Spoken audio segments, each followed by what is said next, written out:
our panelists so much for this really thought-provoking talk, and I discovered these papers at the same time as you, so I probably didn't have enough time to come up with something really fantastic to say right now. So I'm just going to make a few brief comments, and then I think it's really important for us to have a conversation.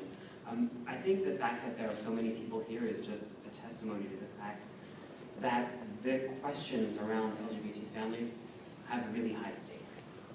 And it also shows that science is a kind of currency in legal and political debates. And so on one hand, it's like, yay, sociology actually matters. Otherwise we wouldn't be here. But at the same time, it's like, ooh, it's unfortunate that it had to matter and be provoked because of this study now, as opposed to in the past. Anyway, we can talk about that. I also think it's interesting in a comparative perspective. Why is it that we are even worried about the outcomes of LGBT families? Why should that even matter for the political sphere? Why should the Supreme Court be interested in that? Why do those empirical questions matter?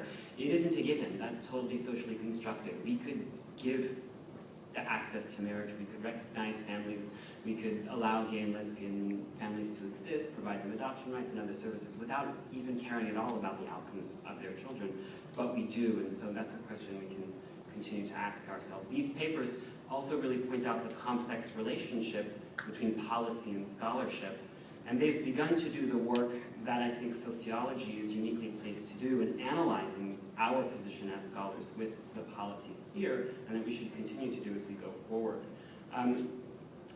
They've also done the critical work of analyzing the empirical claims in the Regnerus article, and that's really important. Because this question about the outcomes of children for LGBT families also it points out the fraught relationship between the normative and the empirical, and often we see this very clearly in our minds when we're thinking about these issues. We understand that, but the people who read our research don't necessarily, the policymakers and the broader public, for whom our conclusions, in our sense, are empirical. They read them as normative. And we should be very sensitive to that, and all of our speakers today pointed that out. I also think it's interesting in how the papers point out the way structures of oppression and marginalization get built into legal and policy fields. And these structures of oppression and marginalization take for granted that white middle class, different sex couples are the ideal setting to raise children. And unfortunately, these legal and policy structures actually get built into the scholarly work on these questions. They shape the kinds of populations that we study.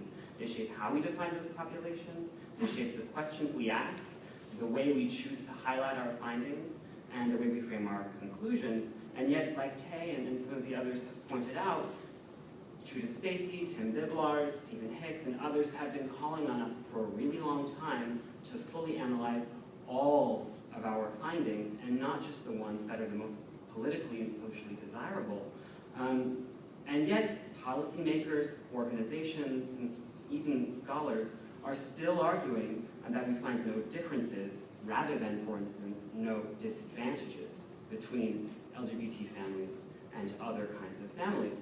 Why is that? And so I'm kind of asking questions right now to get our thoughts going, the creative juices flowing that we can ask our panelists. So I asked that question too. Why do we still continue to emphasize no difference when in fact empirically we do find lots of interesting differences that you pointed out? I also think Tay and other scholars and all these papers, and something that as someone who's personally related to this, the title of our panel is that the professional is political, which reminds us of the expression that the personal is political. And a lot of us have personal stakes in this question. And I don't think that that's different for Regnerus or for anyone else, because as far as I can recall, we all have families. And so we all have our own perspectives that we bring, and yet we're kind of loath to talk about that. Do you think, panelists and audience, that the subjective experience of family scholars should matter? Should we be more open to address our own stances in research forums and in other forums? Should we consider not only our political orientations, our sexual orientations, but also our religious practices and other questions?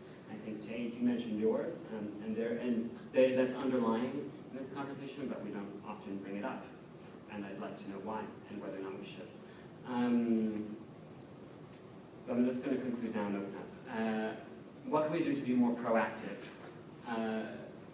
Is making a strong commitment to more rigorous empirical work enough? Is having more empirical data going to make a strong political impact? Unfortunately, I think that in some ways this whole Regnerus affair suggests that to make a real political impact, strong empirical data are kind of irrelevant. What matters more is inroads to think tanks, connections to policymakers, and pipelines to the media.